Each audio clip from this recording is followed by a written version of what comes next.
ಶಿಷ್ಯರ ಪ್ರಶ್ನೋತ್ತರ ಮಾಲೆ. ಇದು ಪ್ರವಚನ. ಗುರು ಆಚಾರವನ್ನು ಕುರಿತು ಶಿಷ್ಯನಿಗೆ ಉಪದೇಶವನ್ನು ಮಾಡ್ತಾ ಇದ್ದಾನೆ.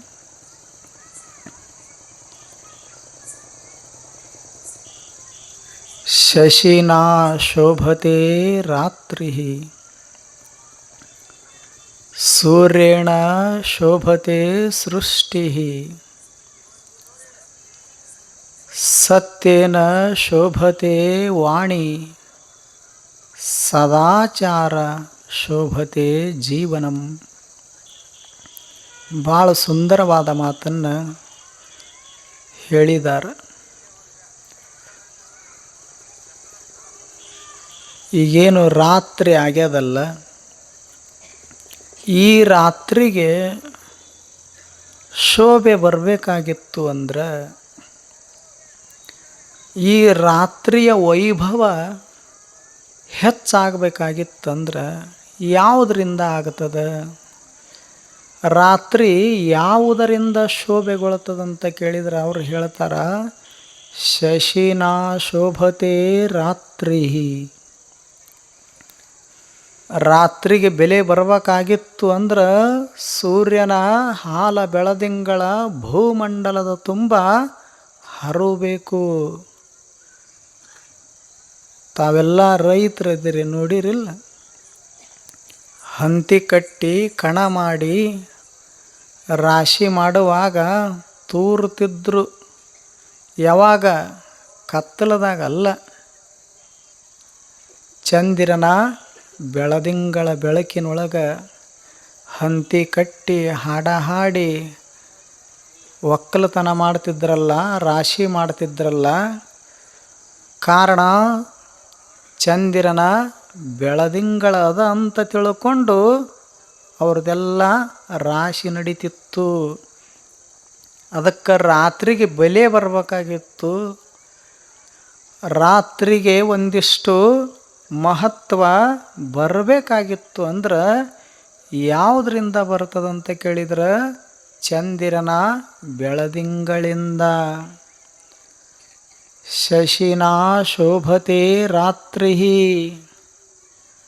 ಸೂರ್ಯೇಣ ಶೋಭತೆ ಸೃಷ್ಟಿ. ಹಗಲಿಗೆ ಬೆಳಕು ಬರಬೇಕಾಗಿತ್ತು ಅಂದ್ರೆ ಸೃಷ್ಟಿಯ ಸೌಂದರ್ಯವೆಲ್ಲ ಕಣ್ಣು ತುಂಬಬೇಕಾಗಿತ್ತು ಅಂದ್ರೆ ಸೂರ್ಯನ ಬೆಳಕಾಗಬೇಕು. ಸೂರ್ಯ ಹೆಂಗೆ ಪೂರ್ವ ದಿಶೆಯೊಳಗೆ ಆಗಸದೊಳಗೆ ತೇಲಿ ಬಂದ ಅಂದ್ರೆ ಜಗತ್ತೆಲ್ಲ ಬೆಳಗುತ್ತದೆ. ಜಗತ್ತಿನ ಜೀವರಾಶಿಗಳ ಬದುಕು ಸಾಗುತ್ತದೆ. ಆದ್ದರಿಂದ ಹಗಲಿಗೆ ಶೋಭೆ ಬರೋದು ಸೂರ್ಯನಿಂದ, ഇരുಳಿಗೆ ಶೋಭೆ ಬರೋದು ಚಂದಿರನಿಂದ. ಸತ್ಯೇನ ಶೋಭತೆ ವಾಣಿ. ನಾವಾಡುವ ಪ್ರತಿಯೊಂದು ಮಾತಿಗೆ ಬೆಲೆ ಬರಬೇಕಾಗಿತ್ತು ಅಂದ್ರೆ ಆಡಿದ ಮಾತುಗಳೆಲ್ಲ ಸತ್ಯದಿಂದ ಕೂಡಿರಬೇಕು. ಮಾತಿನೊಳಗೆ ಸತ್ಯದ ಸುವಾಸ ಇಲ್ಲಂದ್ರೆ ಸಿರಿವಂತರು ಮಾತಾಡಿದ್ರೇನು, ಬಡವರು ಮಾತಾಡಿದ್ರೇನು, ಕಲಿತವ್ರು ಮಾತಾಡಿದ್ರೇನು, ಕಲಿದೇ ಇರೋರು ಮಾತಾಡಿದ್ರೇನು, ಯಾರ ಮಾತಾದರೂ ತಗೊಂಡು ಏನು ಮಾಡೋದದ? ಯಾರು ಮಾತಾಡ್ತಾರೆ ಅನ್ನೋದು ಮಹತ್ವದ್ದಲ್ಲ, ಯಾರ ಮಾತಿನೊಳಗೆ ಸತ್ಯ ತುಂಬೈತೆ ಅನ್ನೋದು ಮಹತ್ವದ್ದು. ಸತ್ಯವಿಲ್ಲದವರೊಡನೆ ಸಹಸ್ರಕ್ಕೊಮ್ಮೆ ನುಡಿಯಲಾಗದು, ಲಕ್ಷಕ್ಕೊಮ್ಮೆ ನುಡಿಯಲಾಗದು, ಕೋಟಿಗೊಮ್ಮೆ ನುಡಿಯಲಾಗದು. ಅಲ್ಲಮರು ಹೇಳ್ತಾರೆ, ಅಲ್ಲಮರು ಎಷ್ಟು ಅದ್ಭುತವಾದ ವಚನ ಹೇಳಿದ್ದಾರೆ. ಸತ್ಯವಿಲ್ಲದವರೊಡನೆ ಸಹಸ್ರಕ್ಕೊಮ್ಮೆ ನುಡಿಯಲಾಗದು. ಒಬ್ಬ ನಮ್ಮ ಎದುರಿಗಿರವ 1000 ಮಾತುಗಳನ್ನು ಆಡ್ತಾನ, 1000 ಮಾತಿನೊಳಗೂ ಸಹಿತ ಸತ್ಯ ಇಲ್ಲ. ಮತ್ತು 1000 ಮಾತಾಡ್ತಾನಂತ ತಿಳ್ಕೊಂಡು ನಾವು ಅವನ ಜೊತೆಗೆ ಮಾತಿಗಿಳಿಬಾರ್ದು.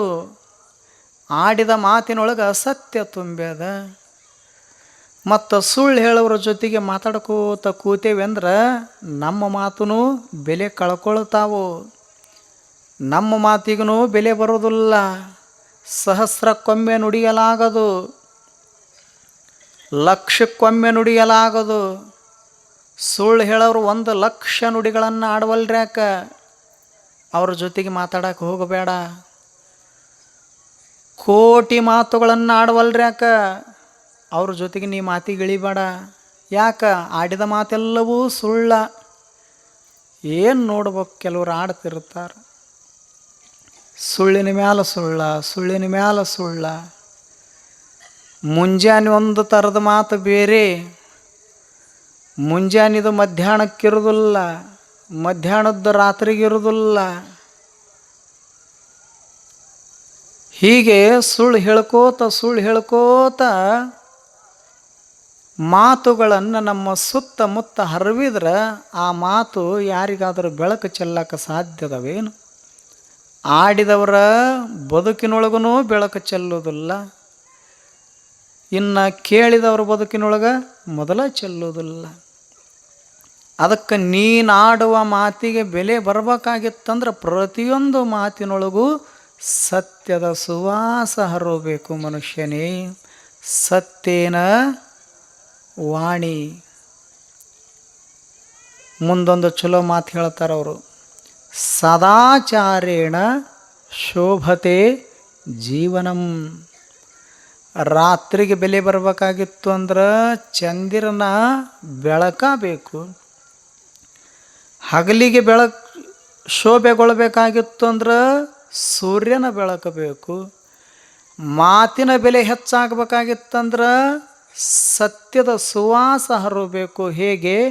ಹಾಗೆ ಮನುಷ್ಯನ 100 ವಸಂತಗಳ ಬದುಕಿಗೆ ಬೆಲೆ ಬರಬೇಕಾಗಿತ್ತು ಅಂದ್ರೆ ಎಲ್ಲರ ಬದುಕಿನೊಳಗೆ ಒಂದಿಷ್ಟು ಸದಾಚಾರ ತುಂಬಬೇಕಂತ ಹೇಳಿದ್ದಾರೆ ಅವರು. ಸದಾಚಾರ ಭಾಳ ಮುಖ್ಯ. ಸದಾಚಾರ ಅಂದರೆ ಬೇರೆ ಏನೂ ಅಲ್ಲ, ಪರಿಶುದ್ಧವಾದ ಇರುವಿಕೆ, ಪ್ಯೂರ್ ಎಕ್ಸಿಸ್ಟೆನ್ಸ್, ಒಳ್ಳೆಯ ನಡತೆ. ಕಣ್ಣು ಏನು ನೋಡಬೇಕು ಅದನ್ನು ನೋಡಬೇಕು, ಕಿವಿ ಏನು ಕೇಳಬೇಕು ಅದನ್ನು ಕೇಳಬೇಕು.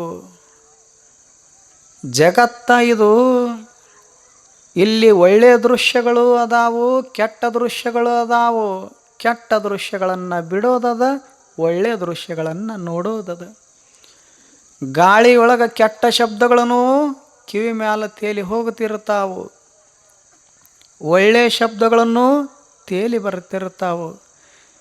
ಕೆಟ್ಟ ಶಬ್ದಗಳನ್ನು ತಿರಸ್ಕರಿಸೋದದ, ಒಳ್ಳೆಯ ಶಬ್ದಗಳನ್ನು ಆಲಿಸಿ ಸಂತೋಷ ಪಡೋದದ. ಆದ್ದರಿಂದ ಒಳ್ಳೆಯದನ್ನು ನೋಡೋದು, ಒಳ್ಳೆಯದನ್ನು ಕೇಳೋದು.